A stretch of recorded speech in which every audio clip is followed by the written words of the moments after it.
I'm Anthony. Welcome to No Vacancy Live. That's my friend Glenn. You're watching the #1 show in hospitality.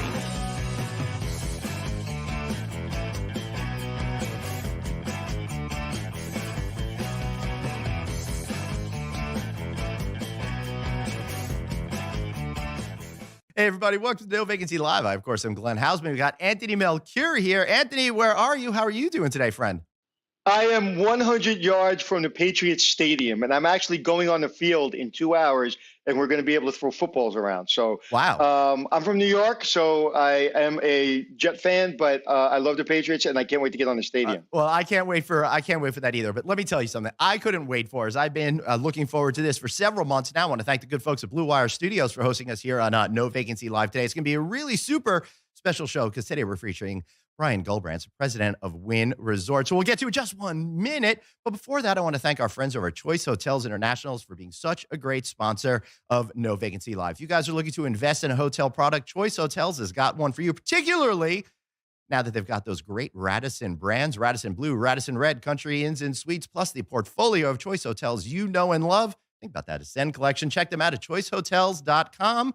And don't forget, if you want to get into a property, and they've got a great diversity program to help folks just like you get into hotel ownership. Again, Choice Hotels. All right, let's get on. I am in Las Vegas, Anthony, but you're not here. What a shame. No, unfortunately, I am not. I had to stay behind the meeting in Boston, but I will be there first thing in the morning. And tell everybody, really, come on. We're going to geek out a little bit. How excited we are about this podcast. I am so excited. Again, Blue Wire Studios is making this possible along with the good folks over at Wynn. Brian Gullbrants, welcome to the show. How are you? I'm so delighted to be here. I've been following the story of Wynn since the company's inception.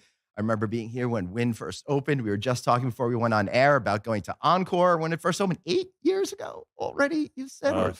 14 years ago. Jesus. It was 2008. Oh, my. Yeah, we're all getting older. We are getting older. You went to Boston for a while, but now you're back here. You started in at the end of August back over here. What is that experience like for you being the prodigal president returning to Las Vegas? Yeah, I don't know about prodigal anything, but it's been so great to come home to all of the people that I've kind of grown up with for the last 14 years here. And it's a wonderful staff. Love working here. They shipped me off to Boston to open Encore Boston Harbor. I didn't do anything wrong, just to be clear. And wound up in Boston for 4 wonderful years and loved it there. It's a cool town. Anthony's there now. Go Pats. Have fun out there, buddy.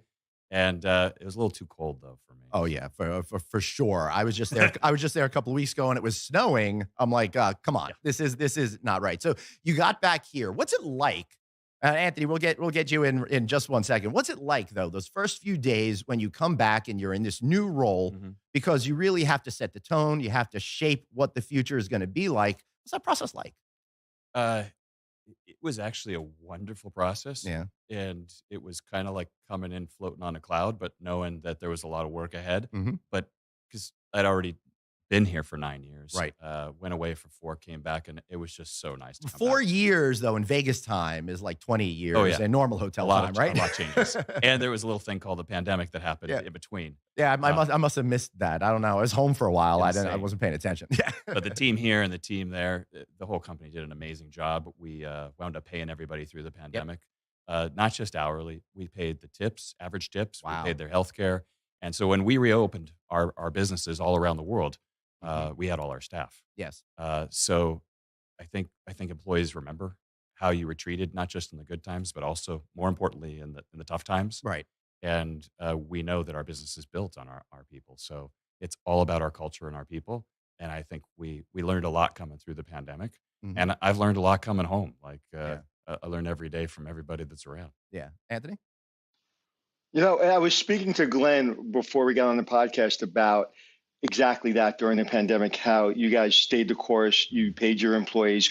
And when I went back to your hotels and I talked to your employees just casually, every single one of them said, I'm an employee for life. I'm not going anywhere.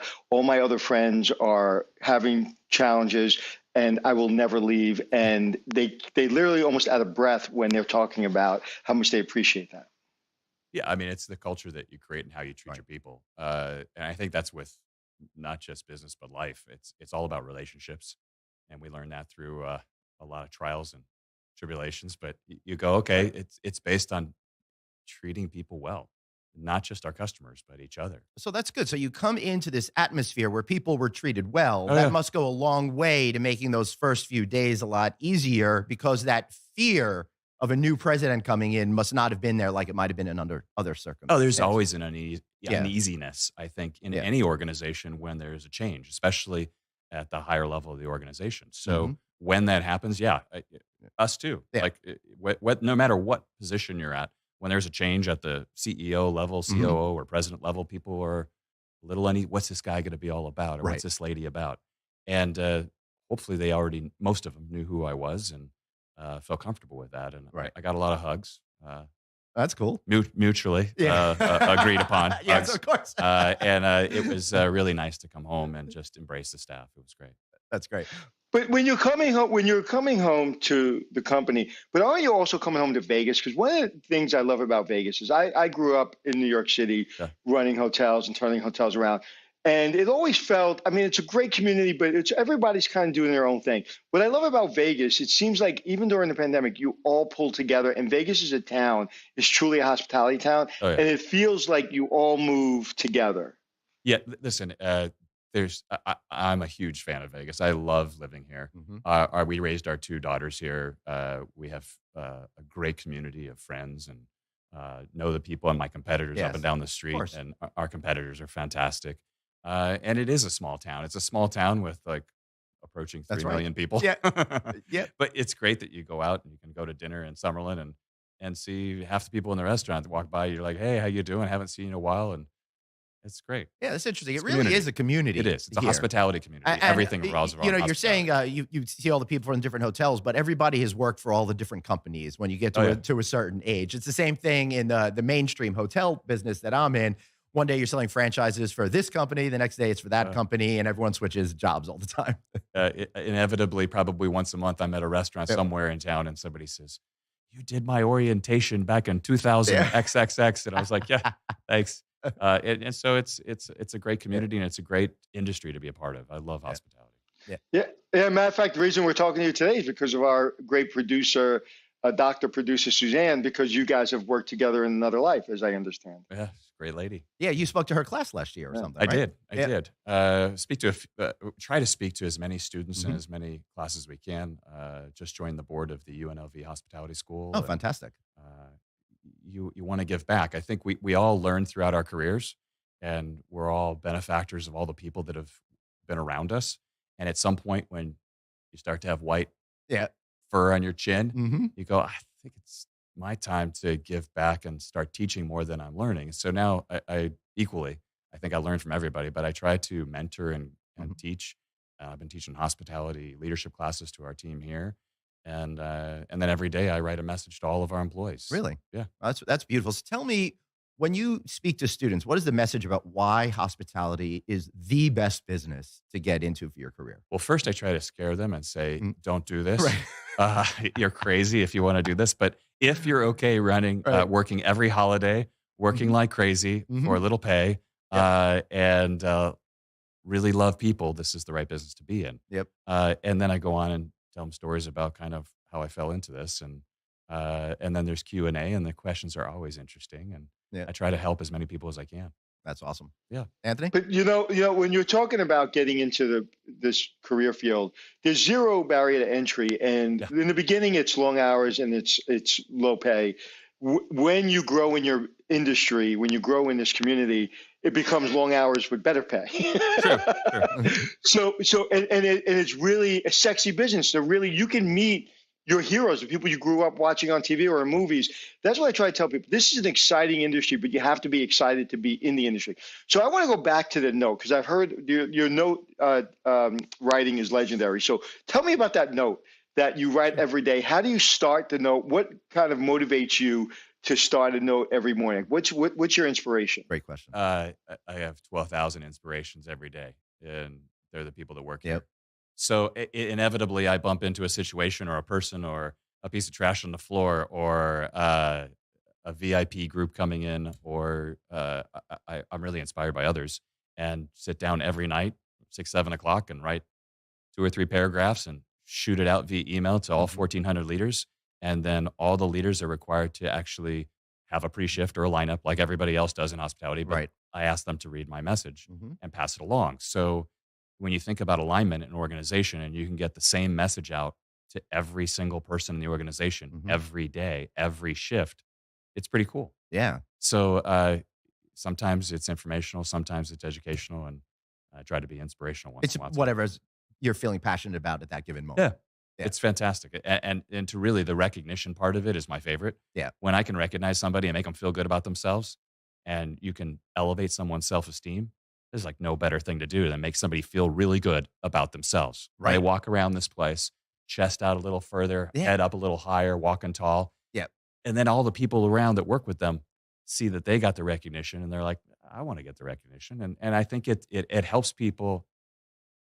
It gives them license to do more than just the job description. Right. When somebody goes above and beyond, you have to recognize that and celebrate that. So- So we do that as an organization, and I try to emphasize that by pushing that message Yeah. out.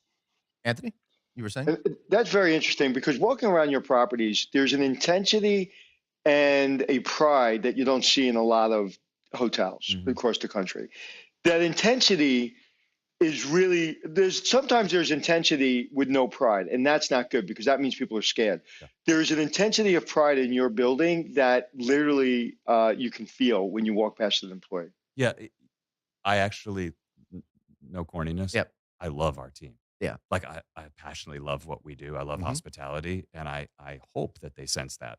It's not an act, it's what we do. Right. And so when I come into work, I think all of us have a really strong sense of pride and ownership. And we encourage that. Like, we want you to own it. And it's your job to have a sense of urgency. Right. And if you see something, you say something and take action immediately. That piece of trash on the floor Mhm. isn't okay. Right. And everybody knows that here.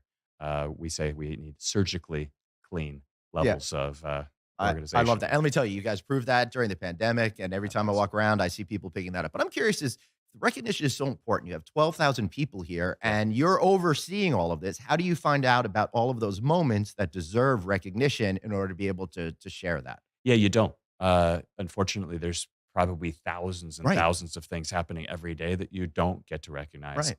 And so it's not me. It's the 1,400 leaders we have and the 12,000 people we have. Yep. And I'm fortunate enough that people will bubble that up. That's And great. I'll say, hey, what's going on? Anything? Yeah, you should hear about this. And then I push it out. But it's really, it's on the leaders that are here to make sure that the frontline people are really enjoying what they're doing, well supplied, well taught, well supported. And that's really, I think, the key is that the supervisory level has to genuinely care about the employees. So what do people need in order to be able to make those decisions in the moment without fear and just know Mhm. that they're doing it for the sake of hospitality? No repercussions for bad decisions. Mhm. I tell everybody in orientation, you're going to make mistakes and it's okay. I Right. make them every day. Yeah. I have two ladies in my life to point them out, my Mhm. wife and my assistant. And I think I've made so many mistakes in my life that Right. there are very few left to make. Yeah. And so that's why I got here. Yeah. You have to let the employees know that it's okay to make a mistake. And then I'm clear to say, just don't make the same mistake twice. Learn from those mistakes and each day get a little bit better and a little bit better. And a little bit better. Yeah. You know, you said something that's very interesting. You said supervisor, because we all think about you and we think about the managers and the presidents and the general managers of these resorts, but really it comes down to not even a line employee, it comes down to the supervisor. That's right. If the supervisor feels supported from people above them, they can really help the people that they're working with every day. And too many times I see in this industry that employees are promoted to supervisor before they understand how to manage people or how to inspire people. Why are you laughing? Yeah, you just hit. We just had this conversation. So I'll tell you a quick story. We had a great housekeeper, Right.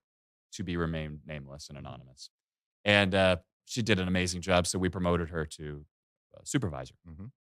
and we started getting complaints from her floor, the Oh, lady no. she's supervising. So we bring her down to HR, and we're like, "What's going on?" She's like, "Well, back in my career, many different people, when they got the best results, they would just yell. So now it's my turn to yell." And Oh, no. It's like, no. We obviously have a problem here. Right. And so we've gone through, and I personally have said, we need leadership. Our team needs leadership training. And so I've been doing 101 leadership classes with everybody. Wow. And yeah, It's I think we're up to class 17 now. Wow. Trying to keep the classes to under 50 people.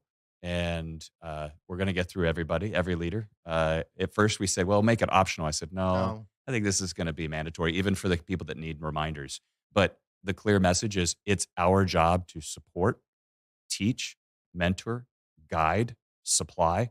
It is not our job to do or to yell or to scream. Right. It's to be respectful. And I think in a generation, in generations past, that might have been acceptable. That's not acceptable in today's workforce, and it's not acceptable at Wynn. Right. And this also makes you an amazing leader because instead of holding that person to blame, you blamed yourself and took accountability for not giving that individual 100%. the right amount of training in order to be successful in that job that you put that individual in. That's right. So I you love have that. you have to be able to look in the mirror and say, yeah, we did everything we should have done. Mm-hmm. Then we can talk about corrective action and up to and including termination, Right. what has to happen. Yeah, but if someone doesn't know that role, you got to give them the opportunity, which you're doing now to learn. They have to Yep. have the training. They have to have the expectation set. They have to understand the culture and the expectation of our culture Mhm. and how we want you as a leader, as a supervisor, to treat our ladies and gentlemen. Fascinating. I love that. I think it's the only way it works. It was really important. We were just talking about this morning at a meeting I'm at, and it's about there's a million things that can go wrong or go right in a hotel. There is no way you can train all of that. Right. What you can do is you can train situational awareness and not to take it personally, and how to get. I always say, how do I get from 0 to 100? Meaning, there's a mistake, it's a 0. Now we have to go to 100 to make it better. How do we get there as quickly as possible so we're not further inconveniencing our guests? And to me, that kind of training that you're doing is really kind of your number one job, because that's why you've become successful, because you've understood situational awareness of situations that you were in to really kind of elevate yourself to the next level. If people get that, people will shine. Yeah, I mean, the whole concept of go ahead. No, go ahead. Obviously, the whole concept of the inverted pyramid. Our ladies and gentlemen at the top of the pyramid, at the largest base, they're the ones that are actually taking care of our customers where the rubber meets the road. They're the most important people here. I am the least important person here. If I don't show up, nobody even cares. Right. Nobody knows. Yeah. My assistant closes the door. He's in a meeting. Yeah. It's pretty cool. Yeah. Although I'm here. Yeah. Also pretty cool. The supervisors then Yeah. are right underneath that. Mhm. And then you've got, everybody all the way down. But you have to always realize that the magic, the experience is created by that line level staff. I used to be important when I was, a bellman, a server, a busboy, a limo driver till I crashed the limo. Yeah. Twice. Did you really? Twice. It was brutal. I was actually in a limo crash here in Las Vegas. Were you really? I hope was. it wasn't one of ours. He was no, your it was driver. not. He was your driver.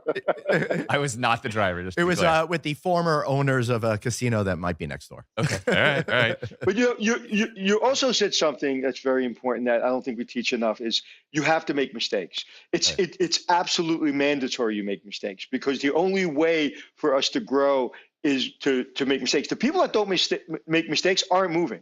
That's right. You can't fall down, standing still unless you're Glenn. Thank But you. you have to. It's true. Sadly, it's true. I don't know why I insulted you. I have no idea. But I'm impressed. it's I really, like that. what they say is you can't steal second with staying on first, and it's true. And I always rather kind of push people back and say, hey, just take a breath, than push people forward, because if you're not moving, you can't make a mistake and you can't grow. And so I love that. I love the memos. I love that you're teaching the classes. That really energizes people on a level that money and promotions and environment can't. When you have somebody with skin in the game that you see with the nicest office in the building, literally training and teaching, that's critical, and that's why your company has the reputation that it has. Hey, we're all here to hustle. We all got to work, and part of that is we take risks. Yep. Podcast studio. I haven't seen one of these in a hotel, Right. or in another casino. It's fantastic. These guys are amazing. Blue Wire's Thank you, great Blue Wire. partners. Yeah, Yep. thank you, Blue Wire. And just different events that we've been Right. moving into. We just partnered with Tom Brady to do TB12 here for customers, Which is pretty awesome. And the whole idea behind TB12 is you get to understand what his workout regimen is, and body and mind, and how it all comes together, right? Yeah, listen, we hope it works. He was just here when we did the match. We've done a couple of them. We had he and Aaron Rodgers paired up with and went head to head against Mahomes. That's right. And it's for Which was golf, amazing. just so For everybody golf, knows. for golf. Yeah. And Josh Allen, it was great. It was awesome. And I thank But you. now listen, Yeah. Go for it, Anthony. what I was going to say is you just said something so cool, right? Tom Brady was here, Aaron Rodgers was here, and there's somebody that was talking to them that may have been their housekeeper, or somebody that was their driver, or somebody that was their front desk person, their VIP manager. Those are interactions they're having potentially with their heroes they grew up on, simply because they said yes to a job and they took the risk of getting to hospitality. And yes, they worked long hours, but no one has a story about Stevie Wonder playing the piano to them at the Oak River Plaza because I kept the restaurant open. I have that story. Nobody has a story of Michael Jordan and Rodman fighting in an elevator in the plaza and me falling into the ground and then beating me up. No one has that story. Like these, and that's when the Knicks and the Bulls were at each other's throats, and I'm literally in the elevator with these two wrestling with them. Like, that's hospitality, and that has to be. If that's not exciting to you, and you're not passionate about that, this is a tough business to be in, because those things happen a lot and they're fun, but you're working long hours and you have to be there for the customer. Like you said, you have to be there at night. You have to be there on the weekends. If you want to miss every holiday, this may be a good business for you, but you have experiences that no one else has. If you and I sat down for an hour, we probably have 10,000 stories and we'd never finish any of them, because this industry just makes these stories and makes these moments. Right. But Anthony, you make a great point. So how about experiences you can't find elsewhere? And that's kind of what we're seeing right now, particularly here in Las Vegas and particularly here at Wynn and Encore Las Vegas. When you're talking about things like the match, when you're talking about all of these special Harlan wine dinners you're doing that are very, very exclusive and that sort of thing, you're really trying to give people access, which really helps, I think, engender that loyalty, right? So how are you thinking about creating this new wave of experiences that allows people to have those moments that they couldn't have had otherwise without Wynn in the picture? I think it's up to all of us to push the envelope, to figure out what more we can do for customers, how unique it could be. I mean, the Harlan dinners were a great example of us reaching out. We talked to Bill Harlan, and Amanda came out, and Will came out, and we had 3 dinners. 22 people, 10 grand a seat. I know. The juice was amazing. Yeah, We paired them up with 3 of our chefs, and everybody that was in the room was like, this is really magical. So I asked Amanda Harlan, I'm like, how often do you guys do this? I'm sure you guys do this all the time. She's like, we've never done this. Wow. And I was like, oh, this is awesome. Yeah. And they're coming in a couple weeks, and we're going to talk about what else we can do together. And we're also talking to some equally prominent wineries that just don't do those kind of experiences for their customers because they're so untouchable. Right. We want to make the untouchable touchable. We want to make sure that what's not possible. And that is super cool. Like what we do here. If you guys been to Delilah yet? No. You need to. Like we opened this restaurant a year and a half ago, and it is magical. Yeah. Now we've got a place for dinner. Yeah, right. Anthony, you got to come back out here, man. We're going to all go to dinner. No, wait, tomorrow. Wait. I'm going to hold you accountable. Tomorrow, I'll be there. So maybe we can have dinner there tomorrow. Okay, we're checking the schedule. Checking the schedule. Tomorrow night it is. All right. Are you serious? Yeah, he's serious. I'm serious. I'm dead serious. I'm open. We're in. All okay, right. You're going to love it. It's amazing. All right. So speaking very about excited. this is very exciting. But speaking about all those types of experiences, you're really refocusing, you're re-energizing. That's one of the things you have to do with the Las Vegas property. A property that remains stagnant will die in the eyes of the consumer. So you got to keep things fresh. You got to keep things new. You just started a brand new show, Awakening. We did. I didn't think Le Rev would ever go away, even though that show kept changing throughout time. We changed a small bit of Le Rev every month. Yeah. So it was always ever evolving. And during the pandemic, we said, okay, we had a really good run. 16 years plus. It was amazing. An amazing show.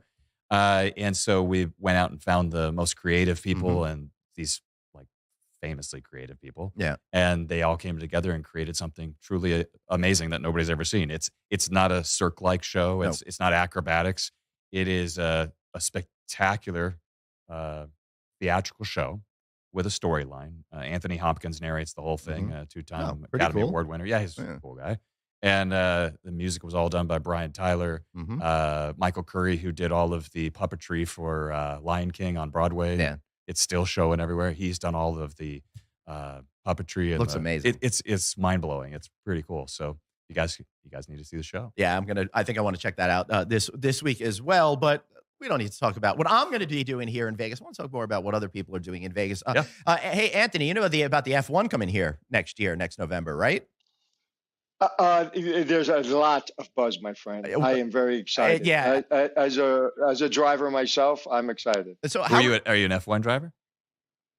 No, but he's from New York. All right, so wait. He's from New York. He's an FU driver. different type of F driver.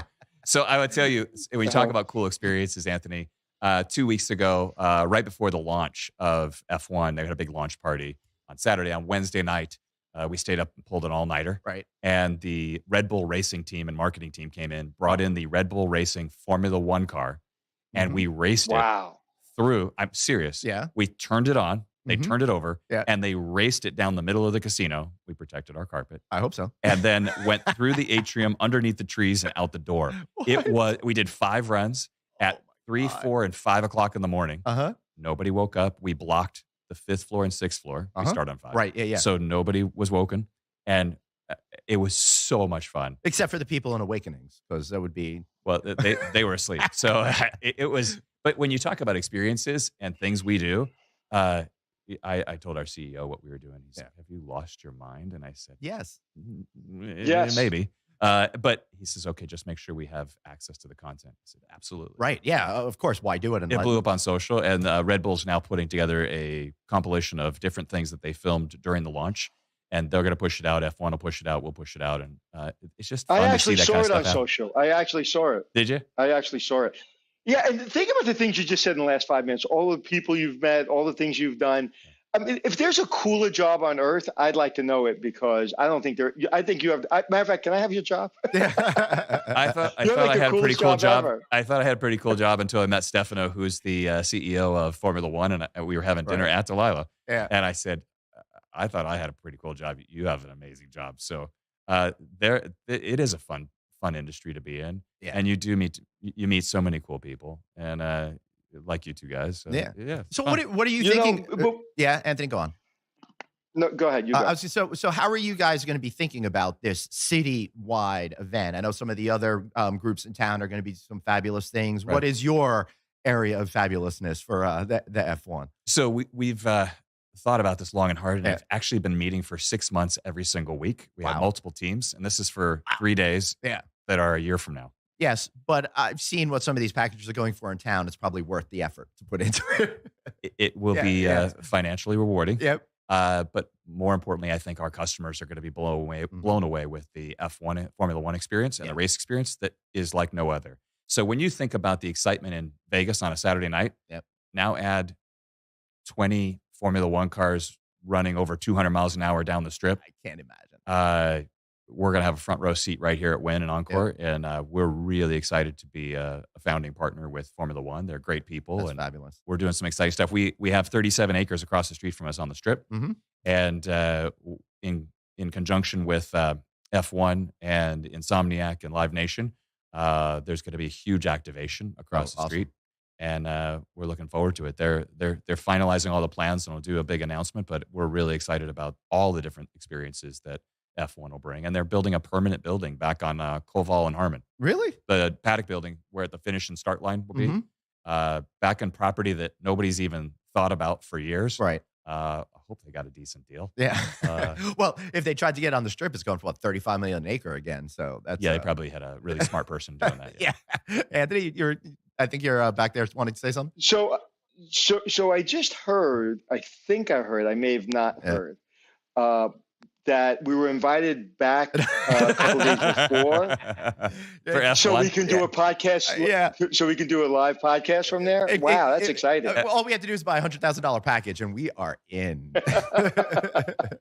It's the the requests are already coming hard and fast for Oh, I all of can't- us. yeah. It's going to be a lot of fun. Yeah, just We're trying to excited. learn how to say no politely 10,000 times is going to be quite the challenge. No, all I said is listen. I could sleep in the rental car. Yeah. All I said was we should be able to do our podcast from there. That would be fun. But That yeah, would be. I'll be there somehow. Yeah, That'd be great. that would be awesome. It's going to be exciting. So how do you think about all of the changes that continually happen here? And how do you focus on what is going to be next so you could be ahead of the curve instead of behind the trend? Well, that's the role. Yeah. So when you think about our employees, they're dealing with the now. Mm-hmm. The supervisors making sure they're again on the now. And the Mhm. farther you come down the food chain, Craig, our CEO, myself, our focus is how are we deploying capital in the future? How are we going to stay fresh and relevant? Right. What experiences are we going to bring and create to keep us evolving? We just renovated all of the Wynn rooms, $220 million.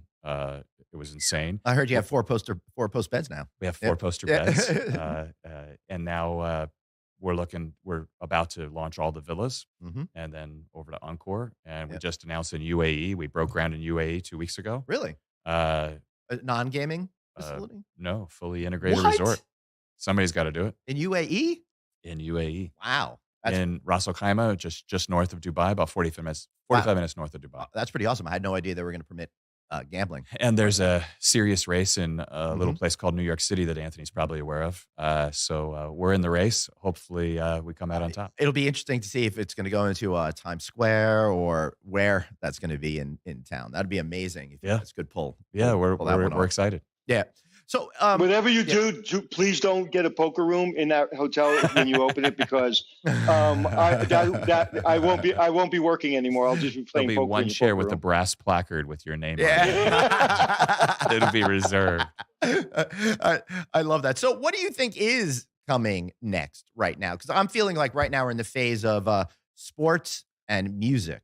Sports. So you think about, EDM and nightclubs were really huge, and still, Yeah. there's a few that are fantastic. Well, Electric Daisy Carnival is massive every here, single year. massive here. But residencies and entertainment have really taken off. We found a groove with residencies and comedians, Yes. which has been highly beneficial to our customers and to us. Mm-hmm. And sports, you're right. Listen, NFL, NHL.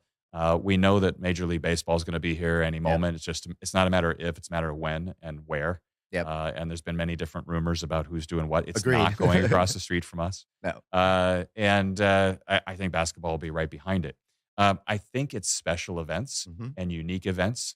Having the only golf course and Right. 129 acres out back in the backyard is a pretty cool little feature that we It's can have kind of fun cool with. that you decided to keep it instead of getting rid of it. Yeah, one day at a time. And right Yeah. now it's serving us well, and we're activating as much as we can. Our theater, our podcast studio, running race cars down the middle of the casino. We want to take risks. We want to continue to push the envelope, and Mhm. we will. Yeah. And it's how you think about the place. What more can we do? What more can we give the customer? Yeah. And of course, charge them extra for that. Yeah, of course. Right. And what happens is when you do it, other resorts do it. It's Vegas. Everything kind of goes together. And I have not seen a city in America in the last 20 years do more for its reputation and its marketing than Las Vegas. 2019, I did 18 keynote speeches in Vegas. It seemed like every booking I got was in Vegas, Yeah. which Wow. I'm not offended. So I was like, yeah, I'll take it. It's absolutely amazing what the city has done, from the convention center to the reinvestment. That's what the city does better than I think any city in America. They reinvest. The resorts, the hotels, the restaurants, the entertainment, reinvest in the product, which helps all of Vegas. I don't think there's a more competitive marketplace in our industry than the Las Vegas Strip. There's 150,000 guest rooms on one street, and Yep. all our competitors Right. are next to us. Yeah. So if you're not absolutely the best in class at what you do at serving your market, Mm-hmm. you lose. Right. So it's really aggressive, and we push ourselves, and we don't want to watch and follow anybody. We want to be way out ahead as far as we can and keep doing things that nobody else has ever done. So who do you consider your market today? Everybody that's in Las Vegas. Mm. Everybody. Yeah. Like this is our market. You're talking about our competitive set. No, I'm sorry, but customer. Customer. Yep. Anybody that walks in the door. Yeah. Anybody that wants to pay the price. All right. So then let me ask you this. How are you thinking about different psychographics? Because men and women in their 60s behave a lot differently with purchases and gambling habits than people in their 20s and 30s. Yeah, I think the demographic in Las Vegas, especially for us, has lowered since the pandemic. The average age is skewing lower. We're doing more to attract younger audiences. Delilah's a great example of that. You don't have to be in your 40s or 50s to enjoy it. In fact, the nightclub crowd that used to go party in all the nightclubs in their 20s, 15 years ago, are all in their mid 30s now. That's right. And they're like, they don't want that experience. Other people do. They don't. Right. So they go to Delilah, and at midnight, we turn down the lights, bring out candles, put on a DJ, run hip hop and bottle service, and we turn it into a nightlife experience that is one of the most gorgeous experiences you'll see anywhere on the planet. Yep. That's fun. It's taking a nice restaurant experience that has live music 7 nights a week and turning it into a nightlife experience. So it's got two roles. Yeah. But you continue to see our core customer, the 1%ers that really are in our tower suites, that have the money, they've arrived, they've achieved everything they've achieved in their careers and their lives, and they love this place. Yeah. It's a collection of the right brands: Gucci, Louis Vuitton, Chanel. It's fantastic.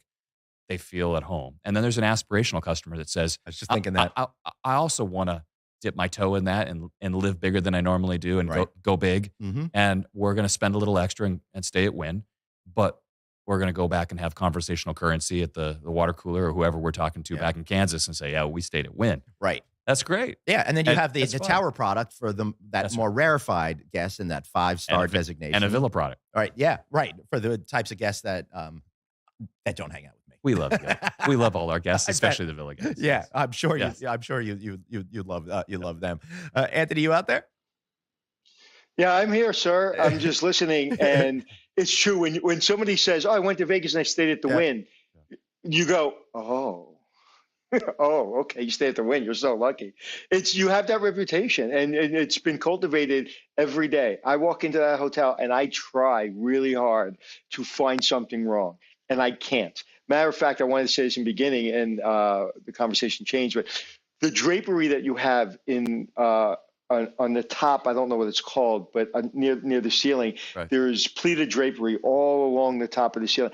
And it looks like it's brand new. It looks like it's been cleaned every single day since it's been there. And it's just fabulous of what you've been able to do to keep that bar, because that's a high bar to do every single day, 24/7. This is what people forget, with the amount of people that are actually going through the property, the amount of people that are actually using the building, and it still looks like the plastic just taken off. It's a commitment, and it's not me, it's our team. Right. And we have a high dusting team. We have 4 guys that all they do on the overnight is get on scissor lifts and go to the ceiling and clean the AC vents and the valance, the little thing he's talking about. It drives me crazy when the pleats aren't correct and even and spaced and clean and no dust bunnies. And so it's a commitment. We could easily cut out half the cleaners and be like everybody else. Yeah, right. No, our customer expects surgically clean levels of cleanliness, and they expect the place to look new, and they expect to have fun, and they expect to be recognized, and we deliver. And it's our team that does that day in and day out. They're awesome. They're freaking amazing. Yeah. I was talking to a manager. I was talking to a manager in the poker room, and I said to her, her uniform or outfit was perfect. I said, wow, everything's so always clean, everything. She said, it's cleaner in the back of the house. It's just as clean in the back of the house as in the front of the house. And she said, the reason I work here is not only everybody's nice, I'm a clean freak, and everything is clean. She belongs here. That's fantastic. Yeah, it's also really beautiful back of house as well. So you got to come out for the WPT, $15 million guaranteed poker tournament. World Poker Tournament, World Championship's going to be here at Wynn first from the 7th. I think it's starting of December, all the way through the 21st for the final table. 18th to the 21st on the final table. I expect to see you at the final table, Anthony. Uh-oh. I will be there. You're doing all my buy-ins too. Yeah. No, I'm actually. I believe there is a tournament sometime when I'm there this week. A small tournament that I'll probably play in it at Wynn. We are I'll running tournaments every single day. Yeah. And some of the big tournaments now are actually qualifying for WPT. Cool. How do you think about the gaming floor in general? What makes it work most efficient and most getting people to want to put some money in? A collection of amazing people and amazing teams that work here. Mm-hmm. There's a slot team. Right. There's a table games team. There's a marketing team that Mm-hmm. our hosts and our player development leaders. There's an events team that Yep. create crazy events for people to go, okay, I want to come to Vegas and bring them here. It's not just coming to see Taylor Swift or going to see a Raiders game. People are coming here for other reasons. And you don't have to just be a player to come here. Mhm. You obviously non-gaming's a dominant now. Right. 60% of what we do is non-gaming. But on the gaming side, it's so much fun. Mhm. It's so exciting. I get hourly updates on where we are, and it's exciting. I mean, we're gambling every day as it is on the other side of the business, Yeah, for on sure. the other side of the table, and it's a lot of fun. But it's our guys that are getting creative and going, okay, well, we need this new product, and what if we move this over here? Right. And we see machines doing really well, and I'm like, well, why don't we have more of those? Oh, okay, we'll get some more, and Yeah. then we get more of them, and now they're all doing well, and like, oh my gosh, we hit something really cool. I said, does anybody else have this in the market? Mhm. No. I said, don't tell anybody what we're doing, man. Right. Like, Yeah. this is amazing. And those are the kind of things you want to offer your customers too, Yeah. that they can't get it anywhere else. So we want to be first. We want to be on the cutting edge. We want to push the envelope. And not just in non-gaming, but in gaming experience, you want customers to have an elevated experience. Mhm. Take great care of them. Bring them a cocktail before they ask for it. Yes. Light the cigarette when they're going about to Mhm. yeah, people Yep. still smoke inside Yeah. here. But do all those things that we were taught as young hospitality professionals. And it needs to move into gaming, not just non-gaming. Yeah. Anthony? Yeah, at the highest level of gaming, I would imagine it's hyper competitive in Vegas, and things like F1 really gives you another opportunity to attract those bigger gamblers from around the world, give them another reason to come in, another reason to experience your beautiful resort. So those destination events really, I would imagine, are very, very helpful for getting that gambler that you all really try to get. If you have one or two or three of those, I don't know what they're called anymore. They used to be called whales. I mean, There still are. that must be a hyper competitive environment. Yeah, listen, we don't discriminate. We'll take anybody's money. Players, non-gaming. We want everybody to come here and have fun. And yeah, for another reason or excuse to come to Vegas, F1's going to be a great reason to come. Yeah. We're probably going to be introduced to customers that have never been to Vegas before. I'm sure. For the first time, I think Las Vegas as a destination will be put on a global stage. Mhm. The LVCVA, Steve Hill, Mhm. they did an amazing job getting the Formula One group here. Yep. They kind of took them from casino to casino. We were the first ones to sign up and say, amen, we love this idea. Right. And our brothers and sisters down the street all said yes. And we now have a Formula One race coming to Las Vegas. And I think it really puts us, they're going to broadcast this to over 150 different countries. What? Yeah. Wow. I mean, Super Bowl's big. Yeah. Formula One does a Super Bowl every 2 weeks. Yeah. That's It's insane. that is insane. So it's a good opportunity for you to really put on a great show and then get people to come back time and time again Oh, yeah. by delivering that incredible Wynn service and magic, right? Yeah, listen, the entertainment we're bringing in, the DJs we're going to have, I the bet. after parties are going to go till 7, 8 in the morning. sure.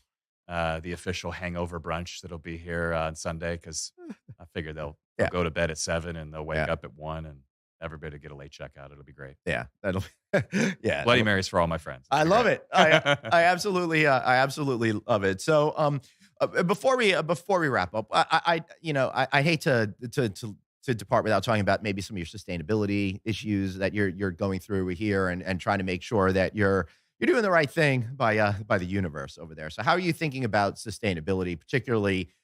We all hear in the news, water is an issue out here. Water is a huge issue in the Southwest. Nevada's actually doing an outstanding job. Mhm. All of our water gets reclaimed back into the lake. Yep. We're about as efficient as they come Really? as far as states Mhm. And I will say it's great that the state also suggested people get rid of grass, and they're doing tax breaks on that and that sort of thing. Now, Continue. The lovely little green patch we have out back, the golf course, we actually own the rights to the water table underneath. Oh, so all that's done by Water Table Water. And it's everybody doing their part. We have a division. We're going to be net zero by 2030? 2050. 2050. Yeah. We'll be peaking at 2030 and reversing the process, CO2 emissions by 2030. And renewable energy, 50% of our energy will be from renewable sources by 2030. Oh, cool. So some huge commitments that we're grinding on every day and making sure that we're doing the right things, whether it's solar or battery storage that we're doing in Boston Harbor. There's a lot of different things out there. I'm lucky. We're all very lucky to have some really smart people, way smarter than we are on this stuff. I hear you. That work here. And we have the right guides. That's great. I think it's so essential, but then if it's done right, it sounds to me that though it's a good investment, there is a real definitive ROI, and it'll actually put the company in a better position financially than if you hadn't gone through all of those efforts. Well, 100%. It's not only the right thing to do, but other companies that want to do business with us, want to do business with anybody in the hospitality are serious about making sure that everybody's making strides and moving in the right direction. Believe it or not, we're going to have our best group convention segment year this year. And next year we're pacing way ahead. Wow. So, it's really important that you're doing the right things because you're not going to get the business if you're not paying attention. And paying attention to every detail, including our environment and those things that are important to the world, are critical for your success in the future. How do you continue to pay attention to all of these details? Because there are just so many. Lots of eyeballs. Yeah. Lots of really good people. How do you keep how do you keep you and your team fresh so they continue to see those things instead of becoming kind of blind to it because they've been looking at it so long? I think helping them with different perspectives through messaging, through daily message, through our pre-shifts, our quarterly management meetings, making sure everybody's aligned every quarter. And we get all 1,400 managers in a room, split in half, 2 sessions, and talk about what's important and how we need to be looking at things differently every single day. Because if you stand still, your competitors are on your heels and everybody's trying to knock the guy off the top. And we always want to be there. We want to push, push, push. Beautiful. Yeah. Anthony, you got anything else for this gentleman?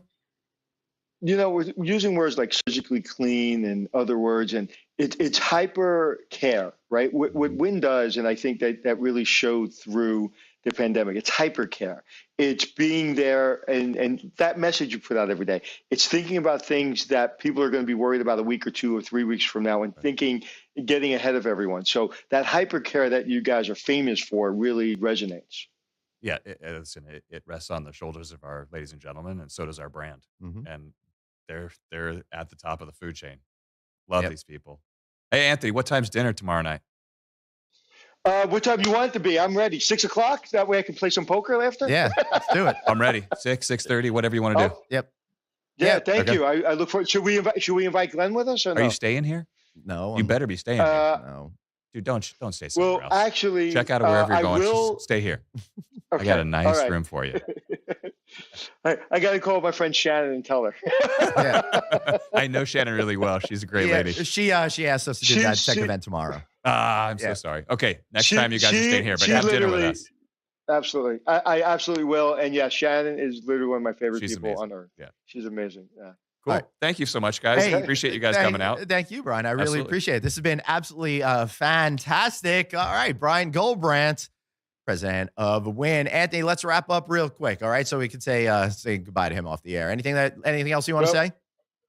Well, we'll definitely see you tomorrow for dinner. I'm really, really excited. I'm coming out first thing in the morning. And no, thank you so much. It's always been kind of my goal to actually meet you and to meet the person behind Encore and Wynn. I've met everybody in this industry. I haven't met anyone running that property, and I've always been interested in talking to that person. So I look forward to our dinner tomorrow as well. I'm looking forward to it as well. All right, everybody. Thank you so much for tuning in to another episode of No Vacancy. Remember, guys, you've got one life, so blaze on and be kind to yourself. All right, everybody. We'll talk to you later. Have a great afternoon.